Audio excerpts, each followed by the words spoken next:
No, they never had to grant any variance for any amount of doctors. They were outside the law. There was an opportunity there for a supposed pro-life governor. Right. Yes. Say, close that dreadful place down, and instead of which he enabled. And at the end of it, I said, okay, this has got to stop. So I put my hand out across the table and said, okay, let's just shake hands and start again. He said, and he looked at me, he said, I will never shake your hand. My board, after we, got the news that he had reissued the license, our board sent him a personal letter asking him to explain the situation and how this happened. Silence. He doesn't even acknowledge our board letter. He doesn't acknowledge, not even that, hey, we got the letter, I'll get back to you, nothing. I will never shake your hand. I hear the sweet sound of freedom, and I won't be long.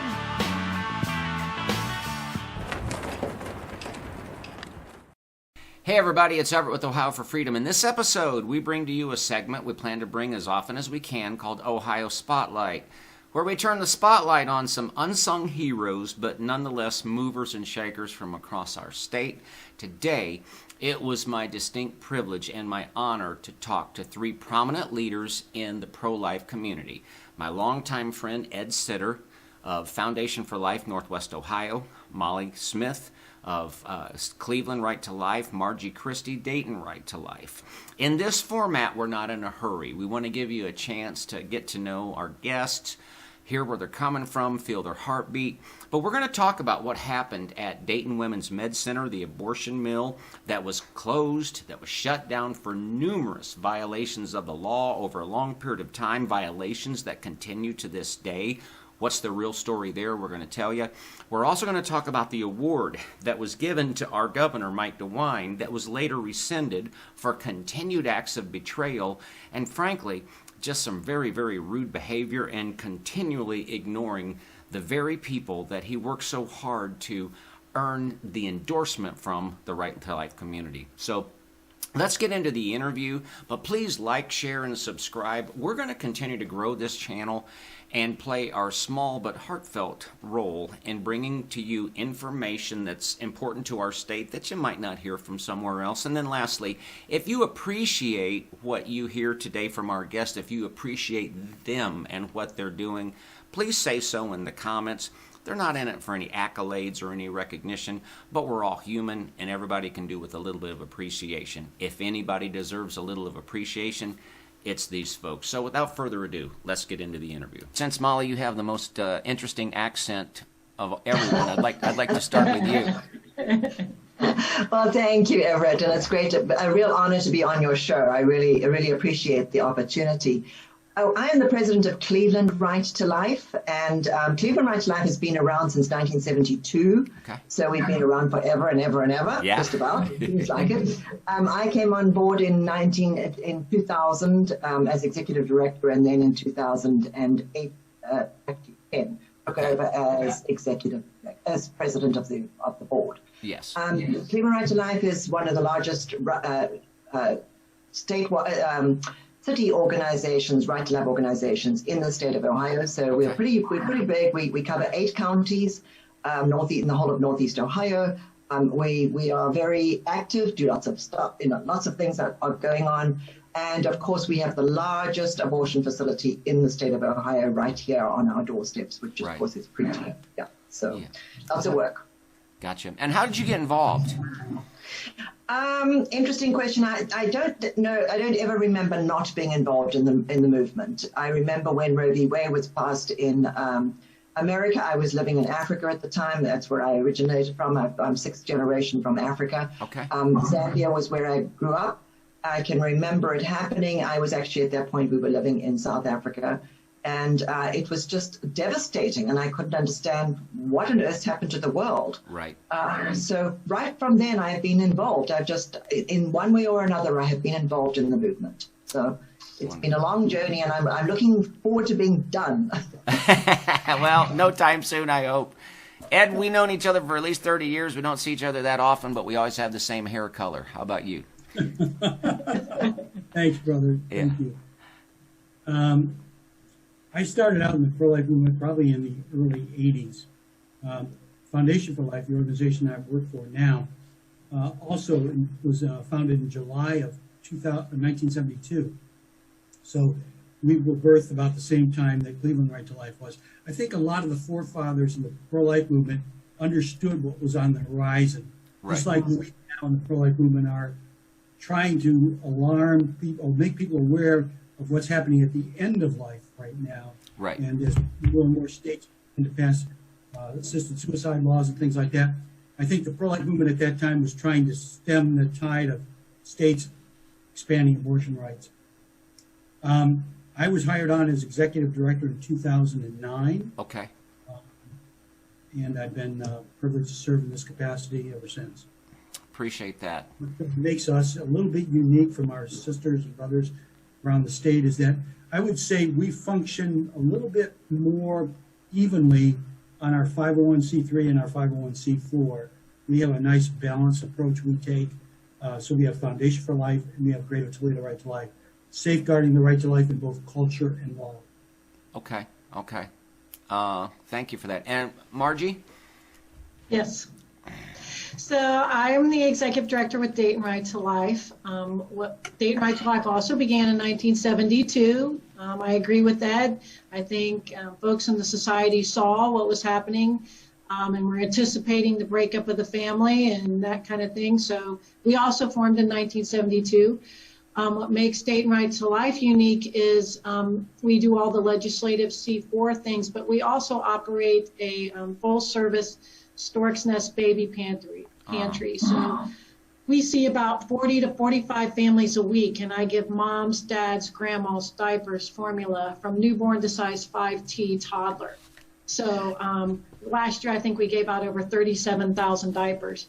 So our philosophy has always been, yeah, we want you to choose life, but we're going to help you as well. Walk the walk, talk the talk. We offer college scholarships. We do a full C3, foundation side. I joined the board in 2007 of Dayton Right to Life. I actually joined the board on behalf of the end of life issues. I had taken care of my father for several years and saw very concerned about where we were going towards the end of life and how we were losing our respect for folks at the end of life. So I actually joined with that in mind. And then 2 years ago, I became executive director. Gotcha. So, I got to ask, how was your Best thing to ever happen perspective? to Dayton Right to Life. I'm sorry? What's that? Best thing to ever happen to Dayton Right to Life. I don't know about that. But. Yeah. I got to ask, speaking of end of life issues, how has this whole lockdown pandemic thing affected that side of being a pro-life leader? Well, from where we sit in Dayton, it's been devastating. Our nursing homes, the hospitals, all their take. And if you follow the argument, if people aren't convenient at the beginning of life, they find reasons for them not to be convenient at the end of life. And that's exactly what we're seeing here in Dayton. So I've had many calls from our nursing homes we've been trying to follow up on, hospital stays and things like that. So it's very frustrating, but it has had a definite effect on the end of life as well. And we saw that in New York, what happened in the nursing homes there. So. Yeah.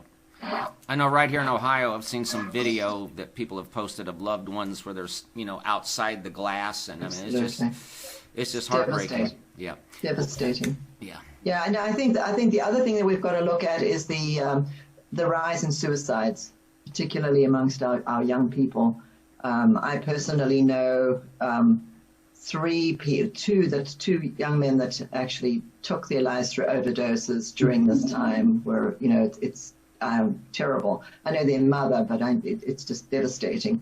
And another young man who attempted. So it's out there, and it's increasing, not decreasing. So we've got a huge problem with COVID. This is what we said right at the beginning. You cannot make the cure worse than the disease itself, and that's what we're seeing. Right. It's exactly what we're seeing. And all the experts, it seems like they never talk about that, with the exception of maybe Dr. Scott Atlas. Yeah, it's devastating. It's devastating. I mean, and you know, the other thing that I think I just recently saw something about the increase as well in sex trafficking, and you know, all of that is on the rise because the focus is so focused on one specific piece of health rather than looking at the full spectrum of health. Right. You know, and I think we're going to see a huge devastation, and I wanted to warn the government because I think there's going to be a huge amount of litigation against what's happened once people understand what's happened. Yeah, I hear you. Let me ask this question. Anybody can answer it. Y'all represent 3 different organizations. Why isn't there just one massive umbrella, just one huge, large right to life organization? Oh boy. Are y'all franchise owners? Yeah. Well, it's an interesting thing, and we'll all just jump in, I think, as pieces that I might forget. I know Margie and Ed will know. I think we got really frustrated way back. I know Cleveland Right to Life has been frustrated for many, many, many years with the lack of representation from the grassroots. We also got really frustrated. In fact, we were part of Ohio Right to Life. And then back in 2000, and I want to say 6 or 7, we disaffiliated ourselves because we were having such an issue with the fact that what was important for the rest of the state did not necessarily appear to be important for Ohio Right to Life. So we actually disaffiliated and came back in a number of years later, and then again have disaffiliated again. And the reason being in that we are tired, and I think Ed always says it best, we are tired of regulating abortion rather than ending abortion. And as much as we tried for so long to work with Ohio Right to Life, we found that we were just making no headway. So hence we formed a new organization, and slowly but surely, more and more groups saw what we were dealing with, and I think both Ed and Margie can talk to the fact that we also decided we were not going to pass any legislation that was going to be that would allow exceptions for abortions. If you are conceived, if a human life has been formed, we cannot say, well, they're not so important. They're not so important because they were conceived this way, right, or they had this anomaly, or whatever. All human life is important, and that became very important to all of us. So do you feel like the status quo is, like you said, just to kind of nibble around the edges and regulate rather than want to end? You want to see an end to this, correct? We want to see the abolition of abortion. Yeah. We've been at this, and really, Molly says it the best, but thanks for the credit. I appreciate that, Molly. We have been nibbling around the edges for 45 years, and where's it gotten us? What we do is the standards are so low for people like Governor Dewine, who call themselves and identify themselves as pro-life. They do absolutely minimal stuff to earn those credentials. In reality, we are committed to ending the abolition of abortion, not to regulate it, not to moderate it, but to end it. Now, that doesn't mean that we won't support bills that expand, protections for the unborn. But that's not our primary objective. That's not our primary goal. Gotcha. I'll share this. I posted a video a few weeks ago, and I just felt like I had to. And I'm not prophetic, but I felt like God showed me something, and that is, it is within our grasp as a nation to repeal Roe versus Wade. And then once you see that, you can't unsee it. 2 days later, Ruth Bader Ginsburg passed away, and when we scheduled this interview, we didn't know that Amy Coney Barrett was going to be put on the court last night. So, Margie, speak to that. Is that a big deal that she's on the court? It's a very big deal for many different reasons. Not only for Roe v. Wade, but many other maybe minor cases that may come up before then. Any types of protections, she hopefully will be in our and our side of the argument. What's interesting also is, we now have this voice that maybe does reflect moms and the other, not the Harvard and Yales. I heard someone mention last night, which I thought was interesting. We're done with the Harvards and the Yales. Let's get someone, not that Notre Dame's probably that much better, but at least a Midwestern, family type, perspective again. So it is a huge deal. Judges anywhere are a big deal. Our judge race in Ohio is an extremely big deal. That's right. So judges are extremly important in what we do. We need to change hearts and minds, but at this point, we need some judges as well to help.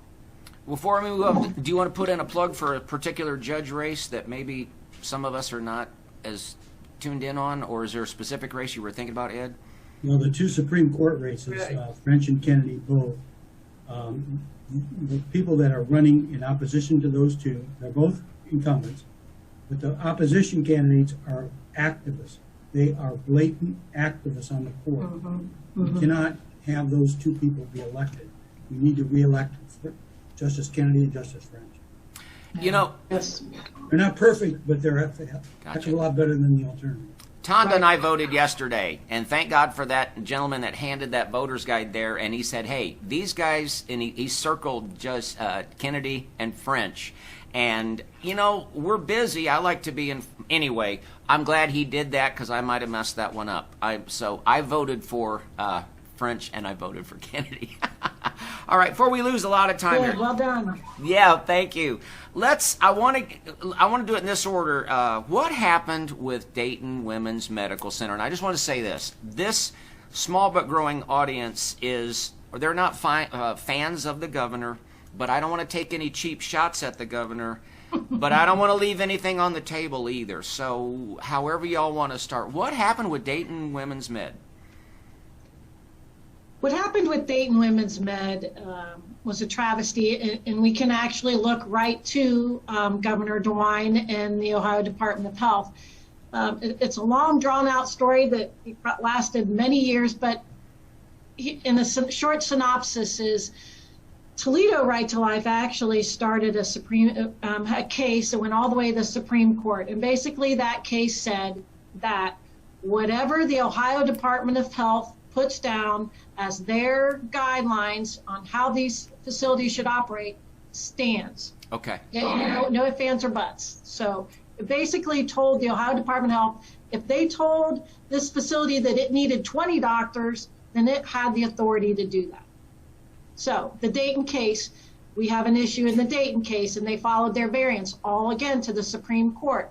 So again, they ruled the same way. They backed up and said the same thing that they told Toledo.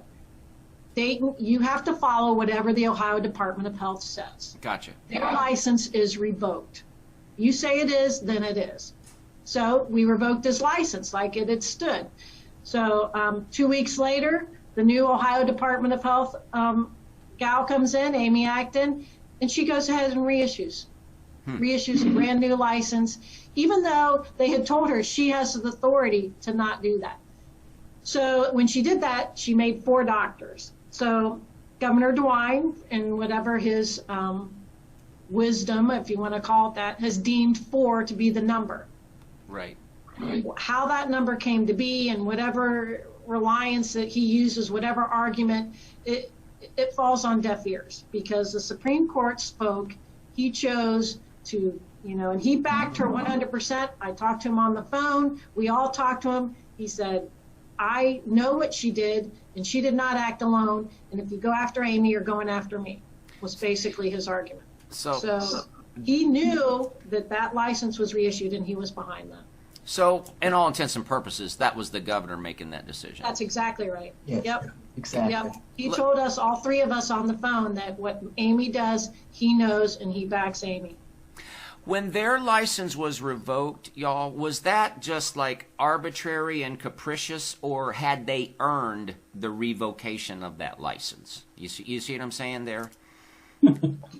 They earned it all right. They never complied with the state laws. They were in violation of the laws. They didn't have a transfer agreement in place, which the Ohio Department of Health requires, nor did weren't they They didn't even have an active license, right?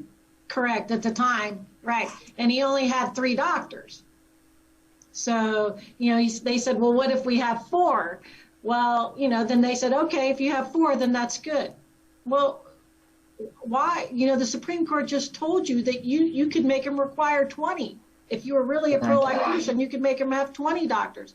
But for whatever reason, they said we have 4. Dewine says, oh, you have 4? Good. Okay, you're good to go. New license. The more important issue here is that it wasn't so much the number of doctors that they could have chosen to be the threshold. They didn't have to have a threshold at all to give them that. Exactly. This was a variance. They needed Correct. a transfer agreement. They didn't have the transfer agreement. Correct. They had 3 doctors that had admitted privileges in other hospitals. Correct. In this case, I think Dayton, if I'm not mistaken. And so is that good enough to get a variance? Well, the Ohio Department of Health could have simply said no. Could have said They no. could have come back with 4. That's right. The Ohio Department of Health could have said no. They never had to grant any variance Correct. for any amount of doctors. Right. They were outside the law. Right. Yes. Yeah. And And I the think Supreme the Court first- stood by him Yeah. and said that's right. Frustrating thing for all of us is the fact is to see that there was an opportunity there for a supposed pro-life governor. Right. Yes. Say, close that dreadful place down, and instead of which he enabled through his actions. Right. Bottom line. Yeah. And if he had closed it down, I guess what I was getting to earlier is it wouldn't have been like stretching or being arbitrary or capricious. Nope. It would have been just going by what the law says. That's right. The Supreme Court had already ruled. Yeah, twice. Yeah. You mentioned Yeah. transfer agreement. There may be some folks that are not familiar with that. Can you explain that, someone? So in the state of Ohio, if you're an ambulatory surgical facility, like abortion facilities come under that guidelines. So that would be your any of your outpatient surgeries, your eye surgeries, cataracts, any of those outpatient things. They're considered an ambulatory surgical facility. Right. All those places have to have a hospital agreement. In other words, if something happens there, they want a continuum of care. So they have to have an agreement with the area hospital Yes. that if something happens there, they're transported to the hospital and there's a continuum of care. The doctors follow them to the hospital. The care stays the same. Our facility in Dayton, the abortuary here in Dayton, doesn't have one. And most of them don't because no hospital wants to be affiliated with these abortion facilities. So they're required then to say, okay, you don't have a hospital agreement, then you're allowed to have a variance to that law, Right. which requires, well, okay, Ed, I see, but we gave them a variance for whatever reason. It was decided that they could get a variance and have these doctors back them up. Okay. So they have to have 2 or 3, 4 or 5, whatever doctors say, I will take care of their patients if they get to the hospital. Right. And that happens, by the way, right? So it's only happens abortion a lot. facilities in Ohio that have this exception to the law. Yeah. They're the only ones that were given this variance back in the 80s to operate without a hospital transfer agreement. Gotcha. Molly, you seem to be pretty emphatic. It happens a lot. And when it happens, what is it? Well, when you've got there's no variances in the hospital with a hospital close by, so a doctor says, I will take them in, and that's what happens. And all you need to do is go to Operation Rescue's website and check out how many times you have a woman that is transported from the abortion facility to a hospital. It is on a fairly regular basis throughout Ohio and throughout the country. So this is something that we know abortion is an extremely unsafe, dangerous procedure. Right. And Governor Dewine, and I'll go back to Governor Dewine again because he said he takes full responsibility for it. Governor Dewine said he accepts full responsibility for keeping that place open. It is a dreadful facility, dreadful. So, Had y'all the Dayton area, had y'all previously supported the governor before this happened? I mean, I know that's going to be an issue we come back to, but Right. Well, we were disappointed with Kasich not signing the heartbeat bill. And we had looked forward, and we had, Mike Dewine came to us with a fairly stellar reputation, supposedly, for pro-life things. And so we were, genuinely optimistic. Right. Well, maybe we should move to this recension. I don't know if I spelled that right in my notes here, but I guess what I'm getting at is I've done the research. I mean, he sought the endorsement of the pro-life community, and then. So that's where we want to start. Ed, can we start talking about this award that was rescinded? And y'all, anybody jump in? Yeah, we presented the award. It was only the third time. Well, we've only presented the award 3 times.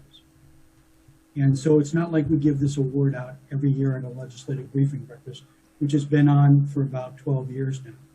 So 3 out of 12 years, we don't give it out willy-nilly. Gotcha. And when Governor Dewine was Attorney General, this leads me to believe, I'm convinced of this, that it's not, Governor Dewine takes responsibility, but it's really who he surrounds himself with.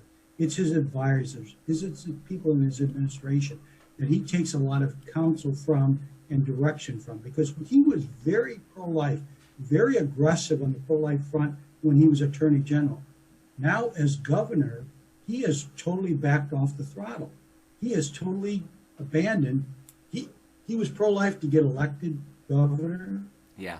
But once he got elected governor, hey, well, I'll sign the heartbeat bill, which, by the way, we'll give him credit for that, but in reality, we fell 1 vote short of overriding Kasich's veto. We had expanded the number of pro-life senators, expanded the number of pro-life House representatives. In the next General Assembly, whether DeWine vetoed the bill or not, it was going to pass. Right. Okay? Right. So he picked up low-hanging fruit when he signed that heartbeat bill. It was inevitable. In other words, it might have outed him if he didn't sign it. Does that make sense? Yeah. And again, and we said this earlier, the bar is so low to be, quote unquote, defined as pro-life as a politician. Right. And we're continuing to raise that bar as the Right to Life Action Coalition of Ohio.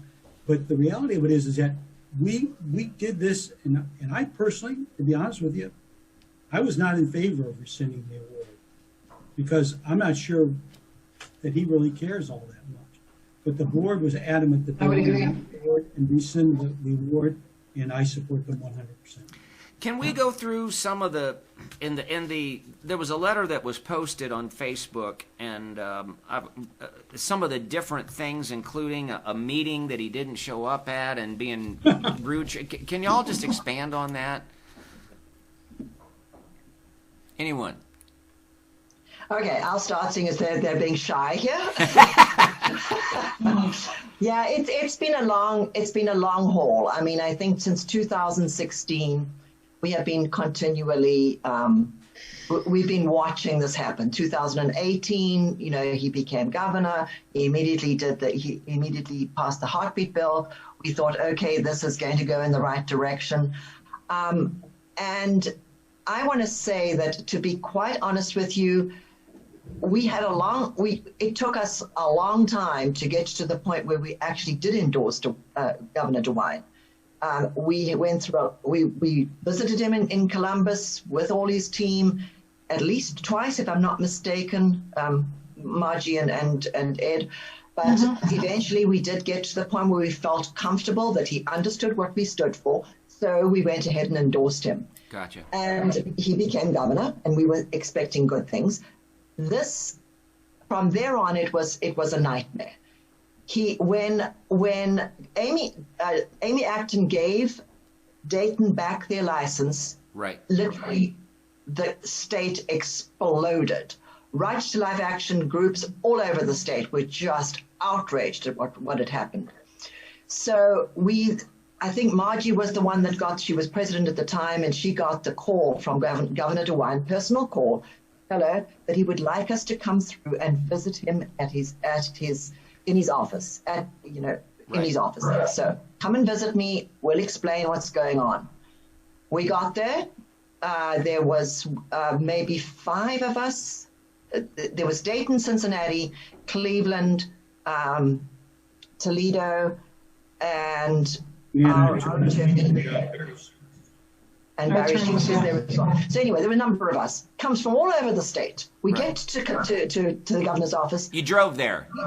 Yes, we drove from all over the state. Yeah. Yes, I know. I mean, good gracious. Imagine driving. Anyway, we get there. Governor Dewine does not show. He sends his staff to come and talk with us. Didn't even show up. They didn't have any clue. Most of the staff didn't seem to have any clue what we were talking about. We had to coach them.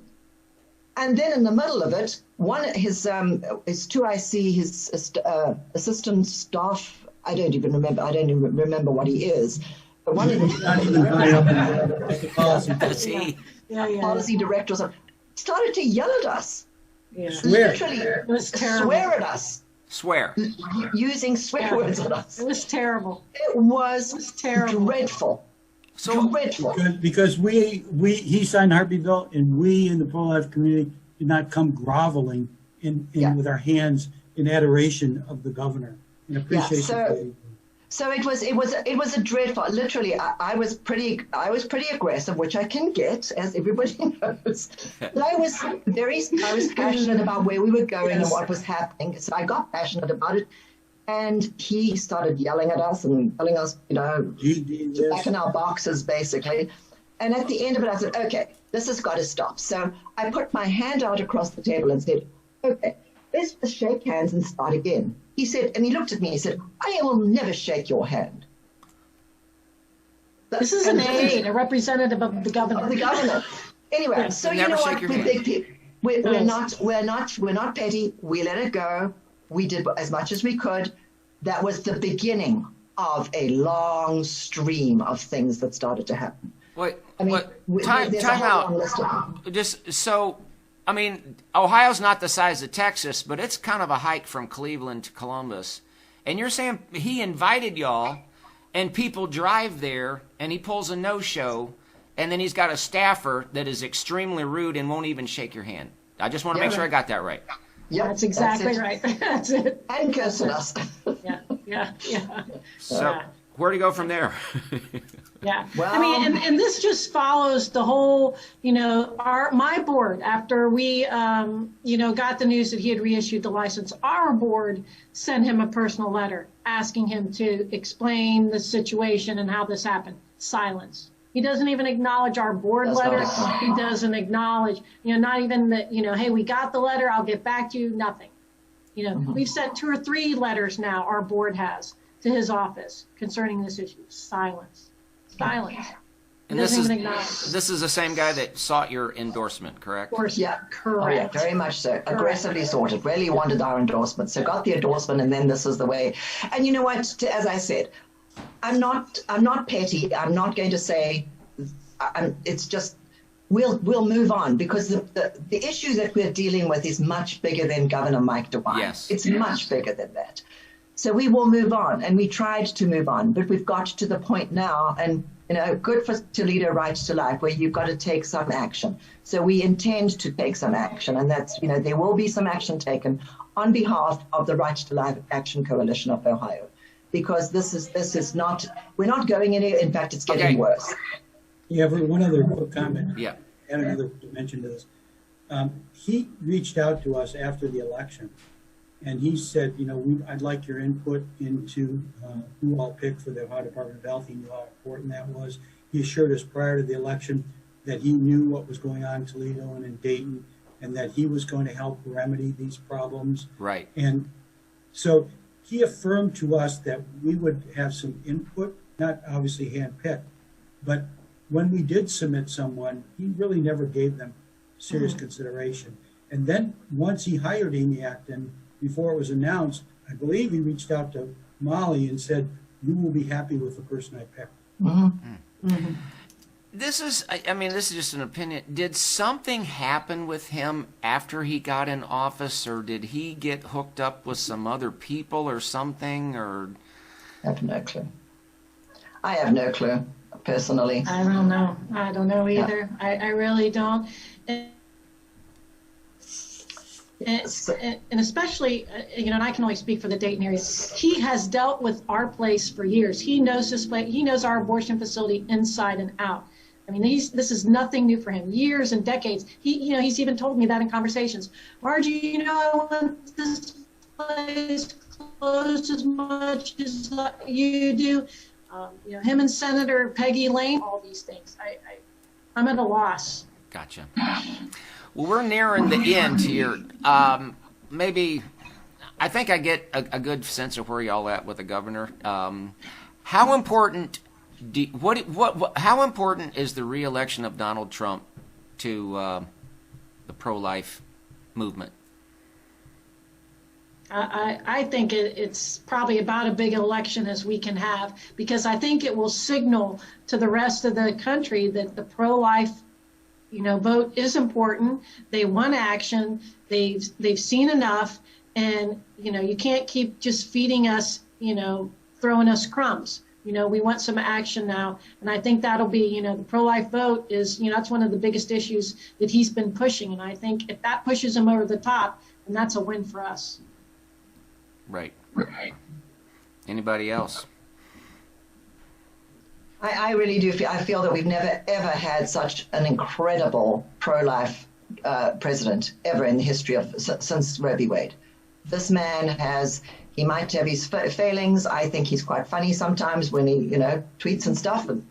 But I can see people would be annoyed. But when it comes to the pro-life issues, when it comes to the end of life issues, there is nobody has ever been as good as this guy. Never. And we need him back. We've got to finish up what he started. I agree. Let me ask you a question. Is it crazy for people to actually entertain the hope that Roe v. Wade can actually be overturned? I have an opinion I'd like to offer on that. I think my colleagues might agree with this. Our hope and prayer is that they wouldn't simply overturn Roe v. Wade, but they would assign personhood to the unborn. Yes. Because personhood is the fundamental issue here. Yeah. Because of the protection to the 14th and 10th Amendment. Yep. Well, I'm going to go on record as saying I think it can happen, and I think if God's people pray, I believe it will happen. I really, really do. Is there anything I've left on the table that anybody wanted to mention? And then after that, I'd like for each of y'all real quick to just tell us how we can get in touch, tell us how we can support you, and so forth. Is there anything else as we wrap up that maybe has been overlooked so far? Good job. I think we've covered a lot. I think each of us could go on for half an hour, all the things we'd like to cover. But no, I think that's good. I think it's a good synopsis of what's going on. Just get out there and vote, everybody, and vote life. That's what I would like to say. I'm going to post a link on Facebook and YouTube. I have 2 people that watch me on BitChute, so but a link to each of your websites. Is that the best way to get in touch and stay informed with what's going on? Mm-hmm. And go ahead. Everybody has a newsletter that comes out people can sign up for and stuff like that. All right, well, I'll start. Our website's DaytonLife.org, and on that website you can find out about our baby pantry. You can sign up for our newsletters. We actually have the whole history of the Haskell Dayton facility if people want to go on there and learn more about that. It's DaytonLife.org. Okay. What about y'all, Ed? Ours is Foundation for Life Northwest Ohio. It's just the initials, FFLNWO.org. Again, they can get all the information about events, about our weekly e-newsletter, about our quarterly newsletter, and all of the different activities that they can get engaged in. Gotcha. And Molly, we'll finish up with you. Ours is clevelandrighttolife.org, clevelandrighttolife.org. Again, all the information's on the website. It's we've just given it a huge facelift, and it looks great as well. And there's we also have a little thrift store out of which we do material assistance, and all the information about that is on there. All of the, all of the newsletters, all of that's up there. And Right to Life Action Coalition connection is on there as well. So you can also connect to Right to Life Action. Super. Y'all, I really appreciate your time. I really do. I respect and admire what you're doing. I hate to say this phrase, but this time I mean it. We're in this together. Oh, boy. Oh yeah, that's good. Yeah, absolutely. All righty.